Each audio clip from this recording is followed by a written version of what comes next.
चलिए, अब मुझे बता दीजिए कि स्क्रीन नज़र आ रही है सबको और आवाज़ भी क्लियरली सुनाई दे रही है सबको?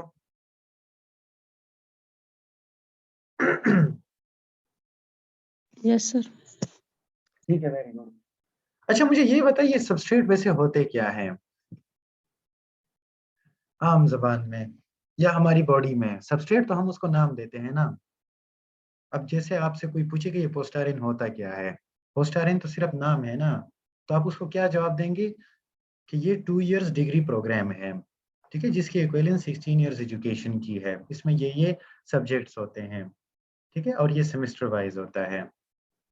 तो चलिए अगर आपसे कोई पूछे कि ये सबस्ट्रेट्स होते क्या हैं, तो आप लोग क्या जवाब देंगे?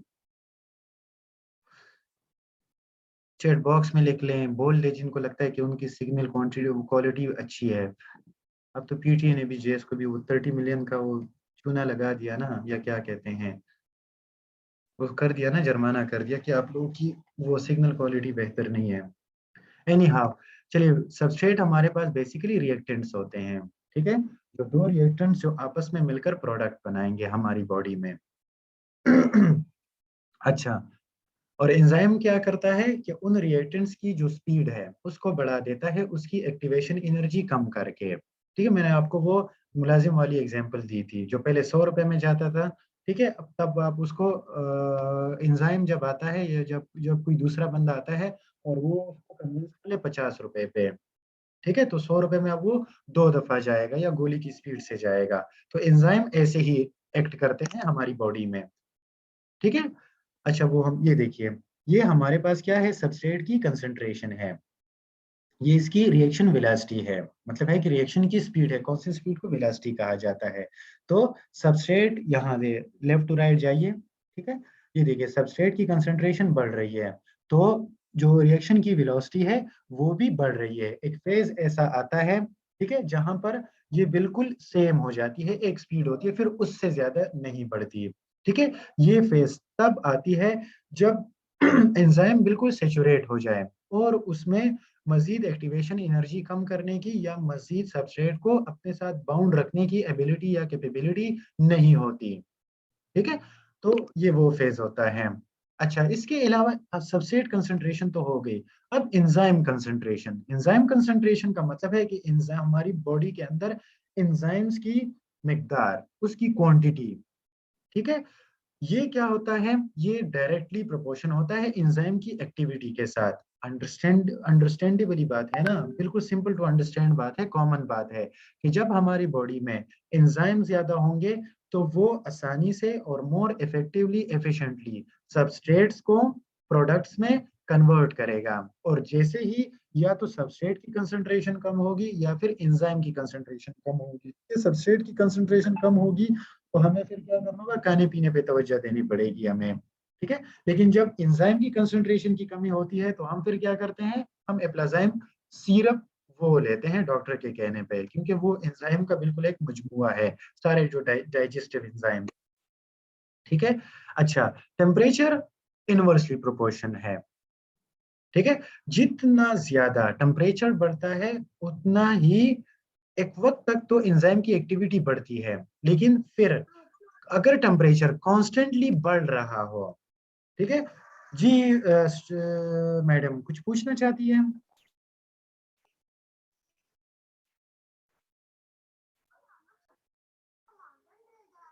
हेलो? या रह गया गलती से? चलिए फिलहाल हम उनको म्यूट कर देते हैं और अगर कोई क्वेरी हो तो वो हमारे पास चैट बॉक्स में शेयर कर सकते हैं, ठीक है? अच्छा, जिस टेम्परेचर पे जिस टेम्परेचर पे एंजाइम अपनी मैक्सिमम परफॉर्मेंस, ठीक है, मैक्सिमम फंक्शन परफॉर्म करता है, उस टेम्परेचर को ऑप्टिमम टेम्परेचर कहा जाता है। ऑप्टिमम वैसे भी नॉर्मल के लिए यूज होता है ना, ठीक है? और वो ऑप्टिमम टेम्परेचर कितना है, चले जरा बताइए, आप लोग इतना तो बता ही सकते हैं, बताइए एंजाइम्स एक्टिविटी के लिए। जी, sir normal body temperature. Excellent, very good, ठीक है? इंसान का जो नॉर्मल बॉडी टेम्परेचर है, यही ऑप्टिमम टेम्परेचर होता है एंजाइम की मैक्सिमम एफर्ट वो फंक्शन के लिए, ठीक है। तब भी आप देखेंगे ना कि जब हमारा टेम्परेचर बढ़ता है, हमें फीवर होता है, तो हमारी बॉडी में कितनी चेंजेस आती है। इसके अलावा अगर कम होता है, ठीक है, लेकिन अब नॉर्मली कम हो या उस एक्सटेंड से बढ़ जाए जहां हमारा थर्मोस्टेट या हाइपोथैलेमस वो परेशान हो जाए, वो उसको मेंटेन ना करें, ठीक है, तो फिर भी इंसान की कंडीशन बहुत ज्यादा खराब हो जाती है। ये किस वजह से खराब हो जाती है? क्योंकि मैंने आपको बताया था एक अंदाजे के मुताबिक, मैंने एक बुक में पढ़ा था, ठीक है, लेकिन कौन सी बुक है ये याद नहीं है। एट अ टाइम तकरीबन 17,000 तक एंजाइम एट अ टाइम इंसान की बॉडी में ये एक्ट कर रहे होते हैं। इसका मतलब ये है कि एक वक्त में इंसान के सेल के अंदर तकरीबन 17,000 तक केमिकल रिएक्शन हो रहे होते हैं, और उसके लिए हमारी बॉडी का जो नॉर्मल टेम्परेचर है यही ऑप्टिमम टेम्परेचर है, ठीक है। अच्छा, टेम्परेचर जब बढ़ेगा तो ये एंजाइम डीनेचर होंगे, ठीक है, खराब होंगे ये।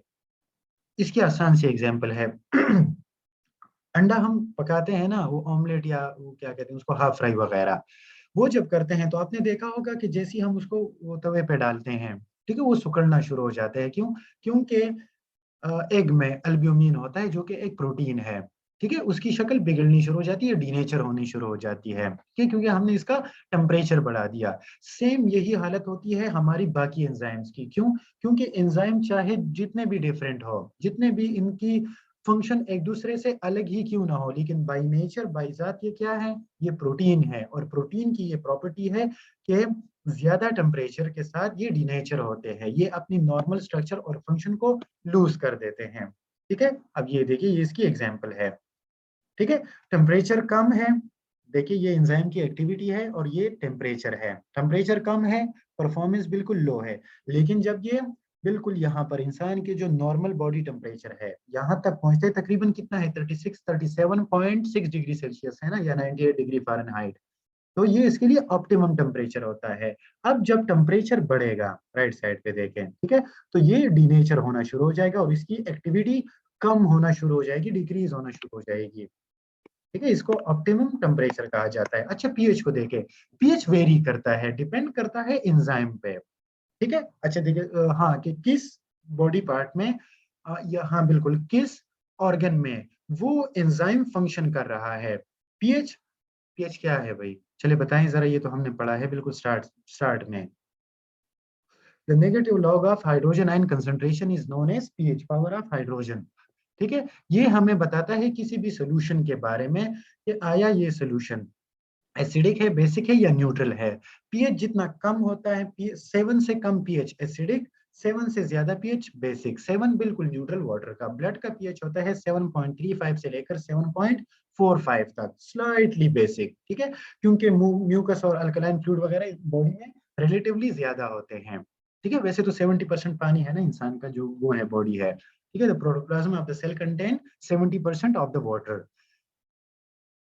अच्छा, हाँ, तो पीएच ये डिपेंड करता है। अब देखिए, अगर हम स्टमक की बात करें, पेप्सिन की बात करें तो पेप्सिन, हमेशा पेप्सिन एक एंजाइम है जो कि प्रोटीन को क्या करता है, प्रोटीन की ब्रेक डाउन करता है। हम जो फूड में प्रोटीन लेते हैं ना, तो इसकी ब्रेक डाउन के लिए पेप्सिन का होना बहुत ज्यादा जरूरी है, ठीक है, जो कि गैस्ट्रिक जूस में होता है। अच्छा, उसके लिए चीफ सेल है या पैराइटल सेल है, मेरे ख्याल में चीफ सेल है, जो कि स्टमक में होते हैं, स्टमक की वॉल्स में होते हैं, ठीक है। वो एचसीएल रिलीज करते हैं। जैसे ही एचसीएल रिलीज होता है हमारी बॉडी में, तो पेप्सिन सो रहा होता है आराम से, ठीक है, या बिल्कुल वो टुन होता है।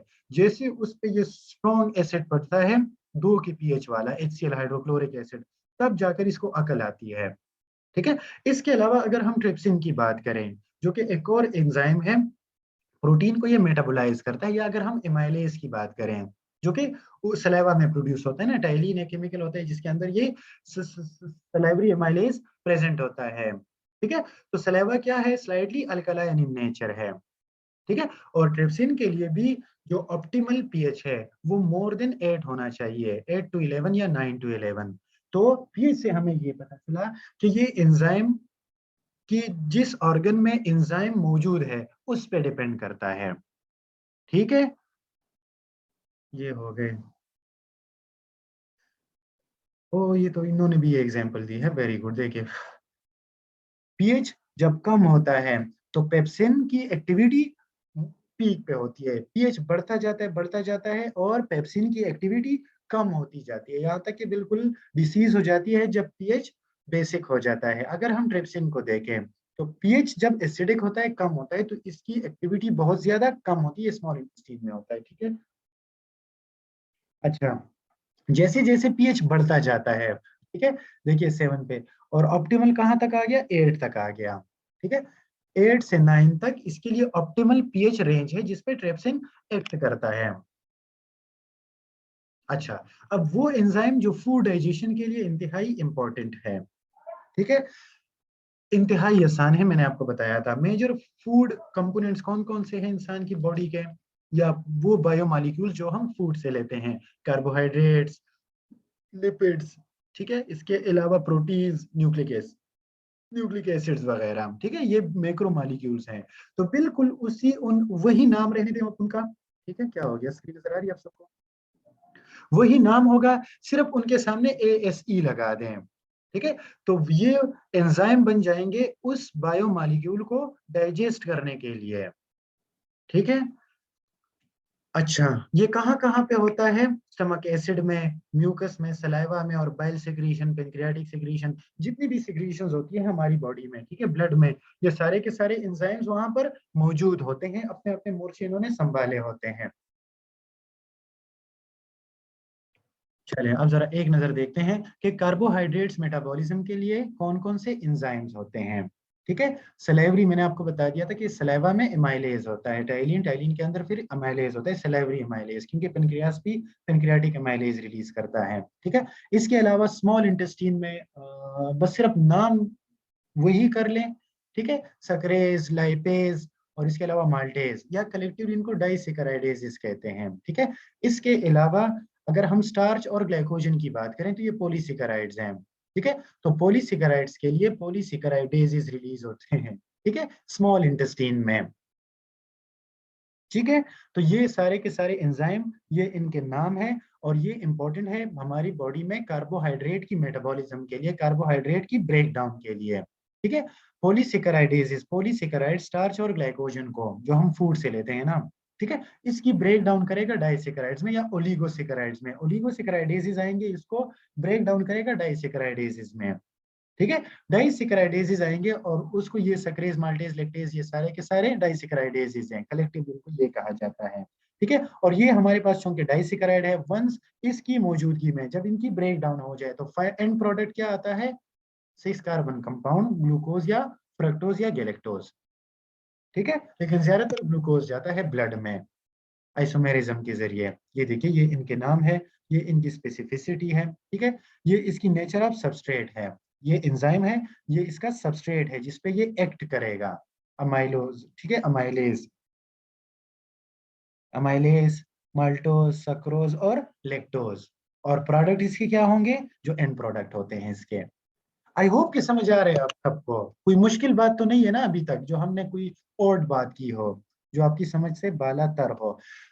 वो एंजाइम्स जो प्रोटीन मेटाबॉलिज्म के लिए इंतहाई इंपॉर्टेंट होते हैं उनको प्रोटीएजेस कहा जाता है, प्रोटीएजेस, प्रोटीन की ब्रेक डाउन करने वाले, या प्रोटीन को मेटाबोलाइज करने वाले, या प्रोटीन पे एक्ट करने वाले। हमने कुछ नहीं किया, हमने उनके सामने सिर्फ ASEAs लगा दिया।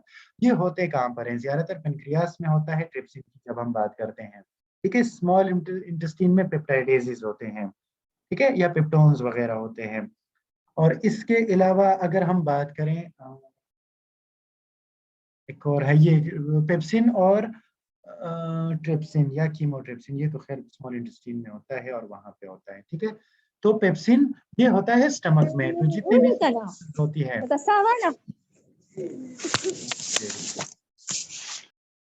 और तेरी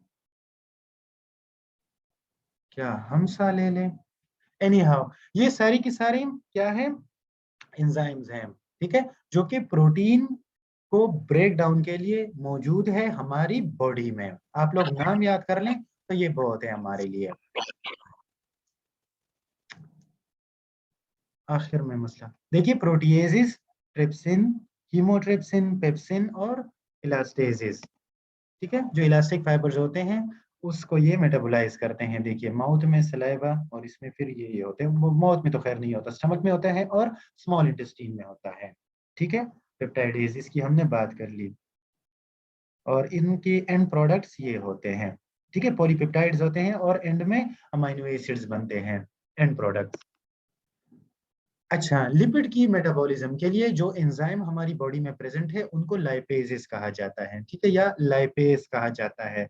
और ये मौजूद होता है या तो पेनक्रियास में, पेनक्रियाटिक लाइपेज, ठीक है, और स्मॉल इंटेस्टीन में। अच्छा देखिए, हमने स्टार्ट में पेनक्रियास का जिक्र किया था ना, तो जो इसका एंडोक्राइन पोर्शन होता है अल्फा बीटा डेल्टा सेल्स पे उन्होंने इंतहाई छोटा portion, the small portion occupy किया होता है पेनक्रियास का। इस शक्ल में इन्होंने ऑक्युपाई किया होता है, या सेल की डिस्ट्रीब्यूशन या प्रेजेंस इस तरह की होती है कि इसको एक खास नाम दिया गया है, आइलेट्स ऑफ लिंगरहांस।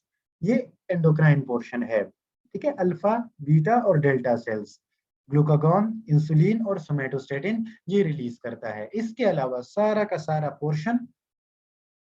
पोर्शन एक्सोक्राइन है, जो कि पेनक्रियाटिक एमाइलेज और पेनक्रियाटिक लाइपेज निकालता है, ठीक है, पेनक्रियाटिक डक्ट के जरिए। और फिर ये मिलकर सीबीडी आ जाती है, ठीक है, ऊपर से पाइल डक्ट आ जाती है, तो ये मिलकर क्या बनाती है, हेपेटो पेनक्रियाटिक एम्प्यूला या स्पेंटर ऑफ उडाई उसको कहते हैं, ठीक है, एक स्पेसिफिक नाम दिया गया जहां पर ये सारे डक्ट्स एक होते हैं, ठीक है। तो जो लाइपेजेस हैं ये प्रोड्यूस होते हैं पेनक्रियास में, इसके अलावा स्मॉल इंटेस्टीन में, और ये मेटाबोलाइज करते हैं जो फैट्स है हमारी बॉडी में ज्यादातर, ठीक है, ट्राइग्लाइसराइड्स हो गए, कोलेस्ट्रॉल हो गया, ठीक है, एलडीएल और एचडीएल, उनको ये मेटाबोलाइज करता है, इनकी ब्रेक डाउन करता है ग्लाइसरोल और फैटी एसिड्स में। एंड प्रोडक्ट यही है ना, ठीक है, लिपिड्स के एंड प्रोडक्ट्स कौन कौन से हैं, ग्लाइसरोल और फैटी एसिड। ग्लाइसरोल के अलावा स्पिंगोसिन भी हो सकता है, एक टाइप ऑफ एल्कोहल है। इसके अलावा अगर हम कंपाउंड लिपिड्स की बात करें तो वो ग्लाइसरोल, स्पिंगोसिन या फैटी एसिड की जगह एक और नॉन लिपिड कंपाउंड देगा, जैसे कि ग्लाइको जैसे कि फॉस्फोलिपिड्स में होता है, ठीक है, फॉस्फोलिपिड में ग्लाइसरोल फैटी एसिड के अलावा ये फॉस्फेट ग्रुप या अल्कोहल कंटेनिंग अमाइन ग्रुप या हाइड्रोजन ग्रुप वो रिलीज करता है। तो ये एंजाइम क्या करते हैं, ये उसको कन्वर्ट करते हैं सिंपलर कंपाउंड्स में। चले जी, तो ये था हमारा आज का सेशन। क्वेश्चन हो तो आप बिल्कुल कर सकते हैं बिला झिझक।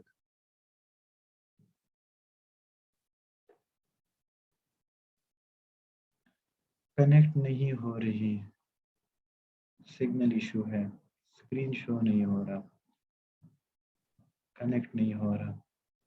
जी सर हो रहा है। अच्छा, ये अपडेट्स मिल रही थी ग्रुप में। क्लास खत्म किया नहीं, क्लास तो खत्म नहीं हुई अलबत्ता। इसके अलावा सर, जी जी एक्सक्यूज मी सर। जी जी जी आपकी आवाज आ रही है। और सर, जो स्टार्ट में आपने लेक्चर दिए थे ना वो हमने नहीं अटेंड किए थे ना, तो काइंडली मुझे समझ नहीं आ रही कि ये जो मॉलिक्यूल्स है और एटम्स और इलेक्ट्रॉन्स, तो इसमें से ये कौन सी चीज मिलके क्या बनाते हैं, और क्या भाई जैसे मॉलिक्यूल्स मिलके एटम बनाते हैं, के एटम मिलके क्या वो इलेक्ट्रॉन्स, और वो मुझे बिल्कुल भी समझ नहीं आता, काइंडली वो जरा बता दे। अच्छा देखिए, हमारे पास ये जो एक स्टूडेंट है जो कि बहुत एक्टिव है और बहुत काबिल स्टूडेंट है, हम सारे माशाल्लाह सारे हमारे बहुत एक्टिव और काबिल स्टूडेंट हैं, लेकिन एक है वो बहुत एक्टिव भी है। तो उनसे रिक्वेस्ट की जाती है कि इन मैडम का नाम आप अपने जहन में रख लें, और उनके साथ पर्सनली हमारी जितने भी वीडियो रिकॉर्डिंग्स है वो आप इनको शेयर कर दें, तो इनको भी आइडिया हो जाएगा। रही बात आपकी क्वेश्चन की, तो देखिए, जो क्या कहते हैं स्मॉलेस्ट पार्टिकल है यूनिवर्स में, उसको एटम कहा जाता है, ठीक है। जब एटम्स आपस में मिलते हैं तो वो मॉलिक्यूल्स बनाते हैं। जब मॉलिक्यूल्स आपस में मिलते हैं एक जैसे या डिफरेंट, वो कंपाउंड्स कहलाते हैं। बायोकेमिस्ट्री में जब हम बात करते हैं तो हम बायोमॉलिक्यूल्स की बात करते हैं।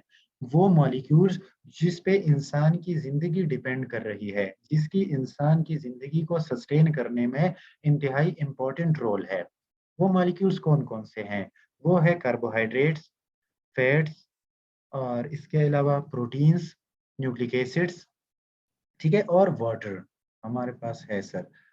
तो आप काइंडली इनके साथ शेयर कर दीजिएगा, ठीक है। तो ये सारे के सारे क्या हैं, ये मॉलिक्यूल्स होते हैं जब हम ये carbohydrate, fats, proteins, nucleic acids, इन सब की हम बात कर रहे हैं ना, तो ये सारे के सारे मॉलिक्यूल्स है। कुछ बेसिक एटम्स है ये इनसे बने हैं, जैसे कि carbon, hydrogen, oxygen, nitrogen, phosphate. ठीक है, ये सब के सब इसी से बने हैं। आई होप कि आपका जो क्वेश्चन है वो हमने आंसर कर लिया है और आपको समझ आ गया। मैंने कोशिश की है कि जितना मैं इसको प्रिसाइज कर सकूं, टू द पॉइंट कर सकूं। जी, इसके अलावा सर असाइनमेंट दे देना फिर। हाँ हाँ, असाइनमेंट देखिए, असाइनमेंट की बात तो ये है कि हमारे पश्तो में एक कहावत है। असाइनमेंट को आप छोड़े, मैं आपको पश्तो की कहावत बता देता हूँ कि इल्म में इजाफा होगा। कि अब मैं आपको क्या बताऊं कि जिरंदे को उसको क्या कहते हैं, वो नहीं होता जो पल वगैरह, पुराने जमाने में जब ये आटा को, ये गंदुम को पीसने के लिए मशीन दरियाफ्त नहीं हुई थी, तो लोग वो क्या सर कहते उसको हैं, चक्की कहते हैं, चक्की। चक्की चक्की चक्की चक्की सर चक्की, जेल, बिल्कुल। हाँ जेल की चक्की, जेल में कहते हैं वो चक्की पीसोगे आप। अच्छा, तो हमारे पश्तो में एक कहावत है कि कुछ चक्की गीली और कुछ गंदुम गीली, मतलब है कि दोनों तरफ से खैर खैरियत थी, इसलिए एंड रिजल्ट अच्छा नहीं मिला। तो इसका मेरे कहने का मतलब ये है कि कुछ कुछ नहीं बल्कि बहुत ज्यादा मेरी तरफ से वो मसरूफियात बहुत ज्यादा बढ़ गई थी। और कुछ आप लोगों ने भी ये कमाल किया था कि आप लोगों ने आज तक 5 ग्रुप्स नहीं बनाए। तो अब मैंने सोचा ये है कि हमारा जो असाइनमेंट होगा, ठीक है, असाइनमेंट 1, असाइनमेंट 2, उसको हम मर्ज कर लेंगे। ठीक है, और उससे एक बड़ा खूबसूरत असाइनमेंट हम बना लेंगे जिससे आप लोगों की अच्छी अंडरस्टैंडिंग हो। तो उसमें मैं ये सोच ये रहा हूँ, वैसे मैं सोच रहा हूँ, किसी का माइक अनम्यूट रह गया है। मेरे जहन में ये चल रहा है कि मिड टर्म के बाद से जितना भी हमारा कंटेंट होगा, ठीक है, तो वो हम उसमें कवर करेंगे असाइनमेंट 2 में। और हम असाइनमेंट के मार्क्स दे रहे थे 5 असाइनमेंट 1 के और 5 असाइनमेंट 2 के। ठीक है, तो इसको हम कलेक्टिवली एक असाइनमेंट का नाम दे देंगे और इसके मार्क्स हम कर लेंगे 10। और इसमें जो मैं पहले असाइनमेंट के बारे में सोच रहा था, फिर मैंने डिनाई किया अपने साथ ही, तो वो इसमें मैं इंक्लूड कर लूंगा, क्योंकि उसमें मेरा ख्याल ये है कि ना सिर्फ आप लोग क्वेश्चन को आंसर करेंगे, ठीक है, डिस्क्रिप्टिव फॉर्म में, बल्कि आप लोग हमें यहाँ प्रेजेंट भी करेंगे। इससे दो फायदे होंगे। एक फायदा तो ये होगा कि आप लोग को भी थोड़ा बहुत आइडिया हो जाएगा कि ये जूम लिंक पे हम प्रेजेंट कैसे करते हैं। ठीक है, आपके आने वाली जो टीचिंग लाइफ है उसमें काम आएगा, क्योंकि पोस्ट आरएन के बाद मोस्ट ऑफ द स्टूडेंट्स वो टीचिंग में ही जाएंगे इंशाल्लाह ताला अजीज। ठीक है, तो ये बेसिक चीजें ये हमें यहाँ अभी से अगर हमें समझ आ जाए तो आगे आसानी होगी। और वैसे भी जो एडवांसेस चल रही है तो यही ऑनलाइन एजुकेशन ही रहेगी। ठीक है, दूसरी बात यह है कि आप लोगों की प्रेजेंटेशन स्किल्स उसमें भी इंप्रूवमेंट आएगी। तीसरी बात यह है कि हमने जो कंटेंट पढ़ा है, ठीक है, खुद पढ़ते हैं इतना याद नहीं होता, लेकिन जब हम दूसरों के साथ शेयर करते हैं, आप यकीन करें जिंदगी भर हम नहीं भूलते उसको। तो ये 3 फायदे हो जाएंगे उससे। Okay sir. चलिए जी, नेक्स्ट। चलिए मैं रिकॉर्डिंग स्टॉप कर लेता हूँ, मेरे ख्याल में इसको तो रिकॉर्ड करने की जरूरत नहीं है।